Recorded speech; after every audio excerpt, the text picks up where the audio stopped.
Pagod ka na ba sa buong araw? Parang wala ng energy, puro stress at problema ang naiwan sa'yo? Kung ganun, itong video na to ay para sa'yo. Dito sa channel na ito, matutulungan ka naming makahanap ng kapayapaan sa gabi sa pamamagitan ng salita ng Diyos at taimtim na panalangin. Kaya kung gusto mong mas mapalapit sa Panginoon, gabi-gabi, huwag mong kalimutang i-like, mag-subscribe, at i-turn on ang notification bell para hindi mo ma-miss ang daily prayers natin. Bago tayo manalangin ngayong gabi, maglaan muna tayo ng ilang sandali para makinig sa salita ng Diyos. Sapagkat sa salita niya, nakakahanap tayo ng liwanag at kapahingahan, lalo na kapag pagod na ang katawan at isip. Sabi sa Awit chapter 100, "Magpuri kayo sa Panginoon ng may kagalakan, kayong lahat na nasa lupa. Paglingkuran ninyo siya ng may kagalakan, lumapit kayo sa Kanya na may awit ng papuri. Alamin ninyong ang Panginoon ang Diyos. Siya ang lumikha sa atin at tayo ay Kanya." Ang salitang ito ay paalala na sa kabila ng lahat ng nangyari sa araw natin, tagumpay man o kabiguan, isa lang ang hindi nagbabago, ang kabutihan ng Diyos. Hindi niya tayo iiwan o pababayaan. Ngayong gabi, imbes na dalhin ang bigat ng buong araw sa pagtulog, hayaan nating punuin ng pasasalamat at kapayapaan ang ating puso sa presensya niya. Sa pagtatapos ng araw, ang dapat nating dalhin sa ating pagtulog ay hindi ang mga alalahanin, kundi ang pasasalamat. Hindi madali ang bawat araw. Minsan, puno ito ng hamon. Minsan puno ng saya. Pero anuman ang takbo ng araw mo, maayos man o magulo, may isang katotohanan na hindi nagbabago. Mabuti pa rin ang Diyos. Ang pasasalamat ay hindi lang para sa mga panahong maayos ang lahat. Ito ay isang desisyon, isang pagpili na tumingin sa kabutihan ng Diyos kahit sa gitna ng pagsubok. Hindi kailangan ng perpektong panalangin para mapalapit sa Kanya. Ang kailangan lang ay isang puso na totoo, bukas at handang kumilala sa kabutihan niya. Kaya kahit simpleng, "Salamat Lord" lang, kung taos sa puso, may kapangyarihang magbago ng damdamin. Isa itong paalala na may Diyos na laging kasama at kahit sa mga simpleng bagay, siya ay tapat. Bago matulog, mag-isip ng 3 bagay na ipinagpapasalamat mo ngayong araw. Kahit gaano kaliit, isang masarap na kape, mensahe mula sa kaibigan, o simpleng katahimikan sa gabi. Isulat mo ito kung gusto mo. Mas madali mong makikita ang kabutihan ng Diyos kapag pinapansin mo ito araw-araw. Ang pasasalamat ay hindi lang expression. Isa itong paraan ng pagtingin sa buhay. At habang tayo'y nagpapasalamat, unti-unti ring nababago ang ating puso. Kaya ngayon, alamin natin kung bakit mahalaga ang pasasalamat. Lalo na bago tayo matulog. Ang pasasalamat ay may kapangyarihang baguhin, hindi lang ang paningin mo sa buhay, kundi pati ang kondisyon ng puso mo. Kapag puno ng takot, pagod o lungkot ang puso, natural lang na doon tayo mag-focus. Pero ang pasasalamat ay parang flashlight sa dilim. Pinapakita nito ang totoo, kahit hindi mo ito agad nararamdaman. Kapag pinili mong magpasalamat, mas nakikita mo ang kabutihan ng Diyos kaysa sa laki ng problema mo. Hindi kailangan ng malaking milagro para masabing kasama mo ang Diyos. Sa bawat simpleng bagay, pagkain sa mesa, hiningang malalim, tahimik na gabi, naroroon ang presensya niya. Madalas kasi, hinahanap natin siya sa malalaking himala. Pero nakakalimutan nating ang mga simpleng bagay ay patunay ng kanyang katapatan. Ano ang ginawa ni Lord para sa iyo ngayong araw? Huminto ka saglit, mag-reflect. Minsan, makikita mong ang daming ginawa ni Lord, pero dahil sa sobrang busy mo, hindi mo lang napansin. Ang pasasalamat ay hindi para sa Kanya lang. Ito ay para sa ikatatahimik din ng puso mo. Ang taong mapagpasalamat ay hindi madaling matakot. Bakit? Kasi lagi niyang naaalala kung paano siya tinulungan ng Diyos dati. At kung tapat siya noon, tiyak na tapat siya ngayon. Kapag natutunan mong pasalamatan ng Diyos sa bawat araw, kahit sa gitna ng unos, mas lalalim ang tiwala mo sa Kanya. At yan ang susunod nating pag-uusapan. Paano tayo magtitiwala, lalo na kapag hindi malinaw ang bukas? Kahit hindi mo alam ang mangyayari bukas, pwede ka pa ring matulog ng may kapayapaan dahil alam mo kung sino ang may hawak ng bukas mo. Sa Awit chapter 121 verses 7 to 8, malinaw ang pangako. Ingatan ka ng Panginoon sa lahat ng kasamaan. Siya ang mag-iingat sa iyong kaluluwa. Ingatan ng Panginoon ang iyong paglabas at pagpasok, ngayon at magpakailanman. Marami sa atin, bago matulog, binabalikan lahat ng pagkakamali o alalahanin sa isip. Pero hindi ito ang disenyo ng Diyos para sa gabi natin. Gabi ay para sa pahinga, hindi sa pagpanik. Ang Diyos ay hindi natutulog.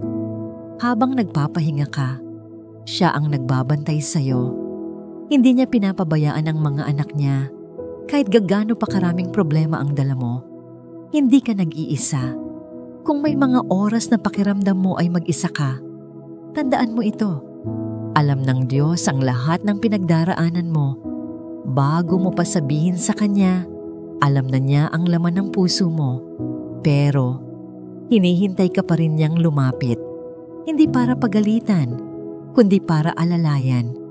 Ngayong gabi, imbes na magpuyat sa kaiisip, ibigay mo na sa Diyos ang lahat.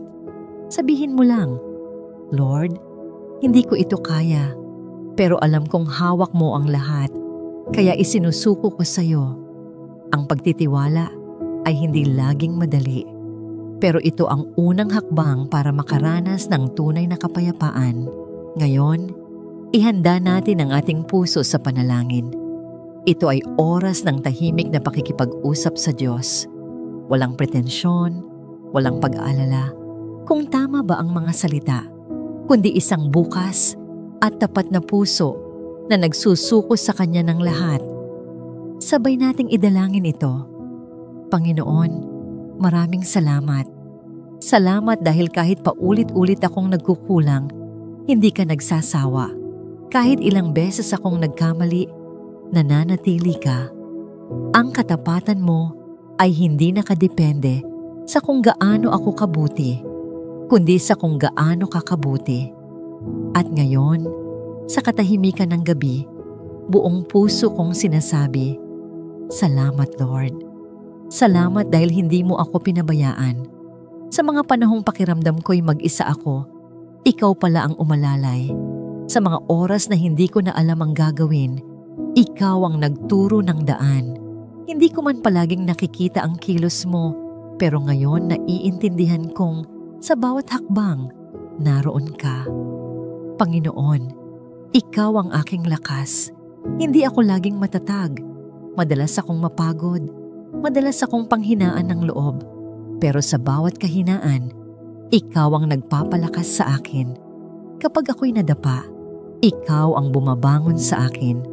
At kung may mga bagay mang bumubulong ng takot at pagdududa, pinapaalala mong sapat ka. At higit pa, salamat sa pag-ibig mong hindi nagbabago. Hindi ito base sa performance ko. Hindi ito base sa achievements ko. Mahal mo ako, hindi dahil sa kung anong nagawa ko, kundi dahil sa kung sino ka. Patawad, Lord. Patawad sa mga araw na naging reklamo ako sa halip na maging mapagpasalamat. Patawad sa mga oras na mas pinili kong mag-alala kaysa magtiwala. Patawad kung minsan nakakalimutan kong tapat ka pa rin kahit hindi ko naiintindihan ang nangyayari. Ngayon, isinusuko ko sa iyo ang lahat. Lahat ng iniisip ko, lahat ng kinatatakutan ko, lahat ng hindi ko kontrolado, ibinibigay ko sa iyo. Ang kinabukasan ko, ang mga plano ko, pati ang mga hindi ko pa alam kung paano, ikaw na ang bahala. Hawak mo ang bukas ko.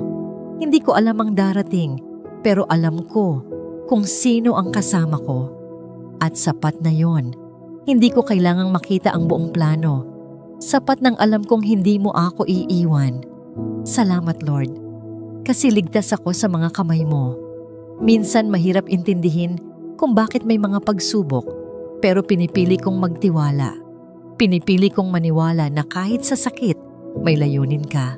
At sa gitna ng lahat ng ito, hindi ka nagbabago.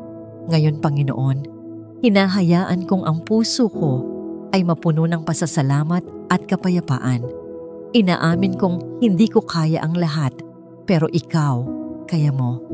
Inaamin kong hindi ko alam ang lahat, pero ikaw, alam mo. Kaya't sa gabing ito, ako'y nagpapahinga, hindi lang sa kama, kundi sa presensya mo. Salamat, Diyos, hindi dahil maganda ang lahat sa buhay ko ngayon, kundi dahil totoo ka. Hindi dahil solved na ang lahat ng problema ko, kundi dahil kasama kita. Sa'yo ko natagpuan ang tunay na pahinga, ang pahingang may kasamang kapayapaan, kasiguraduhan, at pag-ibig. At sa tulog kong ito, ang huli kong salita ay ito, salamat, Panginoon. At ang una kong salita bukas ay ito rin, salamat, Lord. Sa pangalan ni Jesus, Amen. Kaibigan, ngayong gabi, huminga ka ng malalim. Ipikit mo ang iyong mga mata at hayaan mong ang kapayapaan ng Diyos ang bumalot sa iyo. Sa kabila ng mga tanong, sa gitna ng pagod, sa lahat ng hindi pa tapos, may Diyos na nagsasabing, ako na ang bahala. Kaya ngayong gabi, ito ang ating deklarasyon. Pahinga ako sa kapayapaan ng Diyos. Alam kong siya ay kasama ko, ngayon, bukas, at magpakailanman. Hindi ko alam ang lahat ng mangyayari, pero kilala ko ang Diyos na may hawak ng lahat. Kaya matulog kang may kapayapaan. Pahinga sa katotohanang hindi ka nag-iisa. Pahinga sa presensya ng isang Diyos na hindi natutulog. Isang Diyos na laging gising, laging gumagawa, laging nagmamahal. Panginoon, salamat sa gabing ito. Salamat sa iyong presensya. Salamat sa kapayapaang nanggagaling sa iyong mga pangako. Inaangkin namin ang gabi ng mahimbing na tulog at ang bukas na may panibagong pag-asa. Sa pangalan ni Jesus, Amen. Kung na-encourage ka sa panalangin ito, i-share mo rin sa iba. Baka may kaibigan kang pagod, nalulungkot, o may pinagdadaanan. Isang simpleng pag-share mo lang ay maaaring maging sagot sa panalangin nila ngayong gabi. Comment mo rin sa baba kung ano ang gusto mong ipagpasalamat kay Lord ngayong gabi. Walang maliit o malaking bagay. Lahat ng biyaya ay mahalaga. I-type mo lang, salamat Lord sa, at punuin natin ang comment section ng pasasalamat. At habang binabasa mo ang mga comment ng iba, pag-pray mo rin sila. Mag-pray tayo hindi lang para sa sarili nating concerns, kundi bilang isang komunidad na nagtutulungan at nagdadamayan sa panalangin. Kung may nag-comment ng prayer request, mag-reply ka ng simple lang na, pinag-pray kita. O kaya, kasama mo kami sa panalangin. Dito sa ating munting community, walang nag-iisa. Tayo ay sama-samang lumalapit sa Diyos gabi-gabi, nagtitiwala na siya ay nakikinig at kumikilos. Kaya i-like mo ang video na ito, mag-subscribe ka sa channel namin, at i-on mo ang notification bell para sa mga susunod nating panalangin. Tuloy-tuloy tayong aabutin ng Diyos, araw-araw, panalangin sa panalangin, hakbang sa hakbang, pagpalain ka ni Lord. At tandaan, may Diyos na laging gising, laging nagmamahal, at laging kasama mo.